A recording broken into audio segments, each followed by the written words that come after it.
Bom dia, gente. Hoje, pela manhã, nós vamos ler Gênesis 27 e Mateus 26. Isaac abençoa Jacó. Tendo Isaac envelhecido, seus olhos ficaram tão fracos que ele já não podia enxergar. Certo dia chamou Esaú, seu filho mais velho, e lhe disse: Meu filho. Ele respondeu: Estou aqui. Disse-lhe Isaac: Já estou velho e não sei o dia da minha morte. Pegue agora as suas armas, o arco e a sua aljava, e vá ao campo caçar alguma coisa para mim. Prepare aquela comida saborosa que tanto aprecio e traga-me para que eu coma e abençoe você antes de morrer. Ora, Rebeca estava ouvindo o que Isaac dizia a seu filho Esaú.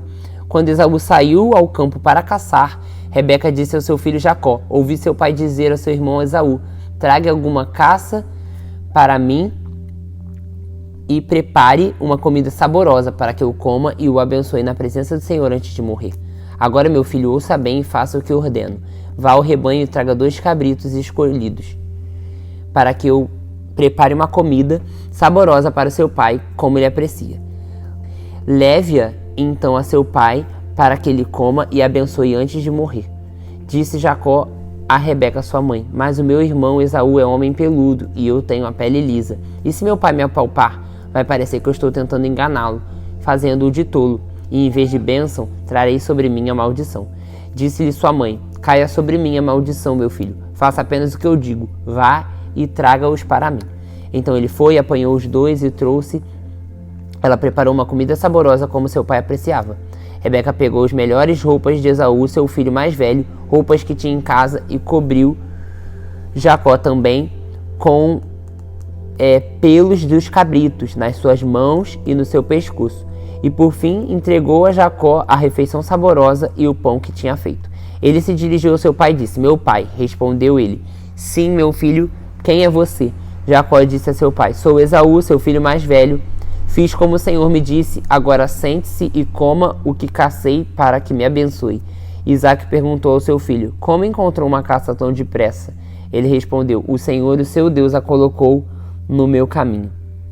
Então Isaac disse a Jacó: Chegue mais perto, meu filho, para que eu possa palpá-lo e saber que você realmente é meu filho Esaú. Jacó aproximou-se de seu pai, Isaac, que o apalpou e disse: A voz é de Jacó, mas os braços são de Esaú. Não o reconheceu, pois seu braço estava peludo como o de Esaú, seu irmão, e o abençoou. Isaac perguntou-lhe outra vez: Você é mesmo meu filho Esaú? E ele respondeu: Sou. Então ele disse: Meu filho, traga-me sua caça para que eu coma e o abençoe. Jacó o trouxe, o pai comeu, também trouxe vinho e ele bebeu. Então Isaac, seu pai, lhe disse: Venha cá, meu filho, e dê-me um beijo. E ele se aproximou e o beijou. Quando sentiu os cheiros de suas roupas, Isaac o abençoou, dizendo: o cheiro de meu filho é como o cheiro de um campo. Que o Senhor o abençoe. Que Deus lhe conceda do céu o orvalho e da terra a riqueza, com muito cereal e muito vinho. Que as nações o sirvam e os povos se curvem diante de você. E seja senhor dos seus irmãos, curvem-se diante de você os filhos de sua mãe. Malditos sejam os que amaldiçoam você, e benditos sejam os que te abençoam. Quando Isaac acabou de abençoar Jacó, mal tendo ele saído da presença do pai, seu irmão Esaú chegou da caçada. Ele também preparou uma comida saborosa e trouxe a seu pai. Ele disse: Meu pai, levante-se e coma a minha caça, para que o Senhor me dê sua bênção. Perguntou-lhe o seu pai Isaac: Quem é você? Ele respondeu: Sou Esaú, seu filho mais velho. Profundamente abalado, Isaac começou a tremer e disse: Quem então apanhou a caça e trouxe para mim? Acabei de comê-la antes de você entrar e abençoei. Abençoado ele será. Quando Esaú ouviu essas palavras de seu pai, deu um forte grito e, cheio de amargura, implorou ao pai: Abençoe também a mim, meu pai. Mas ele respondeu: Seu irmão chegou astutamente e recebeu a bênção que pertencia a você. E disse Esaú: Não é com razão que o seu nome é Jacó. Já é a segunda vez que ele me engana. Primeiro tomou o meu direito de filho mais velho, e agora recebeu a minha bênção. Então respondeu o pai: O Senhor não reservou nenhuma bênção para mim, meu pai. Isaac respondeu a Esaú: Eu o constituí senhor sobre você e todos os seus parentes, tornei servos dele, e a ele supri de cereal e de vinho. Que é que eu poderei fazer por você, meu filho? Esaú pediu ao pai: Meu pai, o Senhor tem apenas uma bênção. Abençoe-me também, meu pai. Então chorou Esaú em alta voz. Isaac, seu pai, respondeu-lhe: Sua habitação será em longe das terras férteis, distante do orvalho que desce do céu. Você viverá por sua espada e servirá a seu irmão. Mas, quando você não suportar mais, arrancará do pescoço o jugo.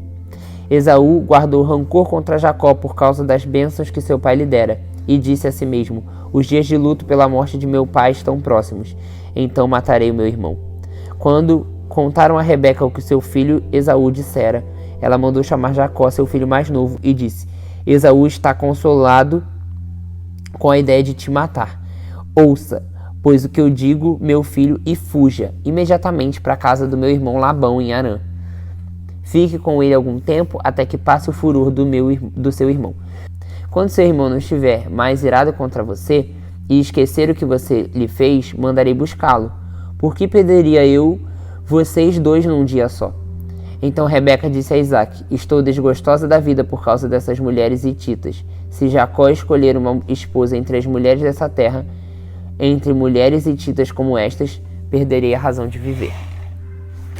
Agora bora lá para Mateus capítulo 26, a conspiração contra Jesus. Quando acabou de dizer essas coisas, Jesus disse aos seus discípulos: como vocês sabem, estamos a 2 dias da Páscoa e o Filho do Homem será entregue para ser crucificado. Naquela ocasião, os chefes dos sacerdotes e os líderes religiosos do povo se reuniram no palácio do sumo sacerdote, cujo nome era Caifás, e juntos planejaram prender Jesus à traição e matá-lo. Mas diziam: durante a festa não, para que não haja tumulto entre o povo. Então Jesus, em Betânia, estando ele na casa de Simão, leproso, aproximou-se dele uma mulher com um frasco de alabastro, contendo um perfume muito caro. Ela derramou sobre a cabeça de Jesus quando ele se encontrava reclinado à mesa. Os discípulos, ao verem isso, ficaram indignados e perguntaram: por que esse desperdício? Esse perfume poderia ser vendido por um alto preço e o dinheiro dado aos pobres. Percebendo isso, Jesus lhe disse: por que vocês estão perturbando essa mulher? Ela praticou uma boa ação comigo, pois os pobres vocês sempre terão consigo, mas a mim vocês nem sempre terão. Quando derramou esse perfume sobre o meu corpo, ela fez a fim de me preparar para o sepultamento. Eu asseguro que em qualquer lugar do mundo inteiro onde esse evangelho for anunciado, também será contado o que ela fez em sua memória. Então, um dos 12, chamado Judas Iscariotes, dirigiu-se ao chefe do sacerdote e lhe perguntou: o que me darão se eu entregar a vocês, hein? E fixaram-lhe um preço de 30 moedas de prata. Desse momento em diante, Judas passou a procurar uma oportunidade de entregar a Jesus.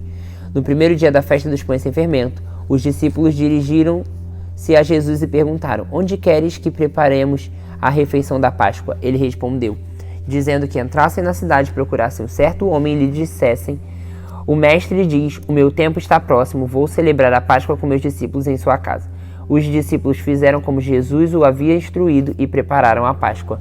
Ao anoitecer, Jesus estava reclinado à mesa com os 12, e quando estavam comendo, ele disse: digo que certamente um de vocês me trairá. Eles ficaram muito tristes e começaram a dizer-lhe um após outro: com certeza não sou eu, Senhor. Afirmou Jesus: aquele que comer comigo do mesmo prato há de me trair. O Filho do Homem vai, como está escrito a meu respeito, mas ai daquele que trai o Filho do Homem. Melhor lhe seria não haver nascido. Então, Judas, que havia de traí-lo, disse: com certeza não sou eu, mestre. Jesus afirmou: sim, é você. Enquanto comiam, Jesus tomou o pão, deu graças, partiu e deu aos seus discípulos, dizendo: tomam e comam, isso é o meu corpo. Em seguida tomou o cálice, deu graças e ofereceu aos discípulos, dizendo: bebam dele todos vocês, isso é o meu sangue da aliança, que é derramado em favor de muitos, para perdão dos pecados. Eu digo que de agora em diante não beberei desse fruto da videira, até que aquele dia em que beberei o vinho novo com vocês no reino do meu Pai. Depois de terem cantado um hino, saíram para o Monte das Oliveiras. Então Jesus lhes disse: ainda essa noite todos vocês me abandonarão, pois está escrito: ferirei o pastor e as ovelhas do rebanho serão dispersas. Mas depois de ressuscitar, irei diante de vocês para a Galileia. Pedro respondeu: ainda que todos te abandonem, eu nunca te abandonarei. Jesus respondeu: asseguro que ainda essa noite, antes que o galo cante 3 vezes, você me negará. Mas Pedro declarou: mesmo que seja preciso que eu morra contigo, nunca te negarei. E todos os outros discípulos disseram o mesmo. Então Jesus foi com os discípulos para um lugar chamado Getsêmani e lhe disse: sentem aqui enquanto eu vou ali orar. Levando consigo Pedro e os filhos de Zebedeu, que é Tiago e João, começaram a começou a entristecer-se e angustiar-se, e disse então: a minha alma está profundamente triste, numa tristeza mortal. Fiquem aqui e vigiem comigo. Indo um pouco mais adiante, prostrou-se com o rosto em terra e orou: meu pai, se for preciso, afasta de mim esse cálice. Contudo, não seja como eu quero, mas sim como tu queres. Depois, voltou aos seus discípulos e os encontrou dormindo. Vocês não puderam vigiar comigo nem uma hora? Perguntou ele a Pedro. Vigiem e orem para que não caiam em tentação. O espírito está pronto, mas a carne é fraca. E retirou-se outra vez para orar. Meu pai, se não for possível afastar de mim esse cálice, sem que eu o beba, faça-se a tua vontade. Quando voltou, os encontrou dormindo, porque os seus olhos estavam pesados. Então os deixou novamente e orou pela terceira vez, dizendo as mesmas palavras. Depois voltou aos discípulos e lhes disse: vocês ainda dormem e descansam? Chegou a hora. Eis que o Filho do Homem está sendo entregue nas mãos dos pecadores. Levantem-se e vamos. Aí vem aquele que vai me trair. Enquanto ele ainda falava, chegou Judas, um dos 12. Com ele estava a grande multidão armada de espadas e varas, enviadas pelos chefes dos sacerdotes, líderes religiosos do povo. O traidor havia combinado um sinal com eles, dizendo: aquele a quem eu saudar com um beijo é ele, prendam-no. Dirigindo-se imediatamente a Jesus, Judas disse: salve, mestre, e o beijou. Jesus perguntou: amigo, o que o traz? Então os homens se aproximaram, agarraram Jesus e o prenderam. Um dos que estavam com Jesus, estendendo a mão, puxou a espada e feriu o servo do sumo sacerdote, decepando-lhe a orelha. Disse Jesus: guarde a espada, pois todos os que empunham espada pela espada morrerão. Vocês acham que eu não posso pedir ao meu Pai e ele não colocaria imediatamente à minha disposição mais de 12 legiões de anjos? Como então se cumpririam as escrituras que dizem que as coisas deveriam acontecer dessa forma? Naquela hora, Jesus disse à multidão: estou eu chefiando alguma rebelião para que venham prender-me com espadas e varas?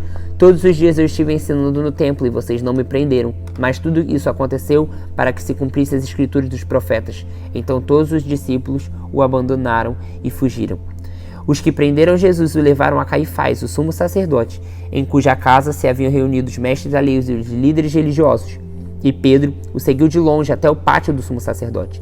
Entrou e sentou com os guardas para ver o que acontecia. Os chefes dos sacerdotes e todo o sinédrio estavam procurando um depoimento falso contra Jesus, para que pudessem condená-lo à morte.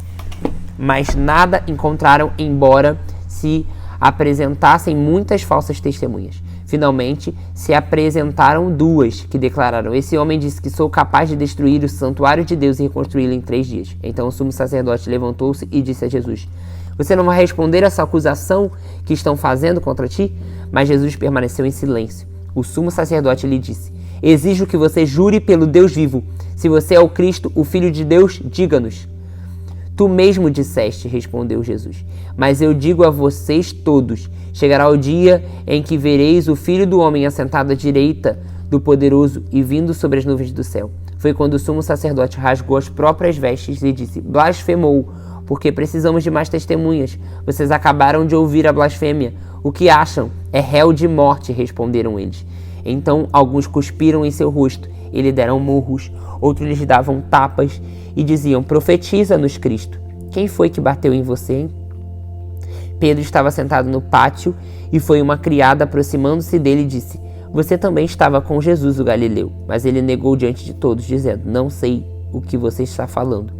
Depois saiu em direção à porta, onde outra criada o viu e disse: esse homem estava com Jesus, o Nazareno. E ele, jurando, negou outra vez: não reconheço esse homem. Pouco tempo depois, os que estavam por ali chegaram a Pedro e disseram: certamente você é um deles, o seu modo de falar te denuncia. E ele começou a lançar maldições e a jurar: não conheço esse homem. Imediatamente um galo cantou. Então Pedro se lembrou da palavra que Jesus tinha dito: antes que o galo cante, você me negará 3 vezes. E saindo dali, chorou amargamente. Nos vemos à noite para mais 2 capítulos.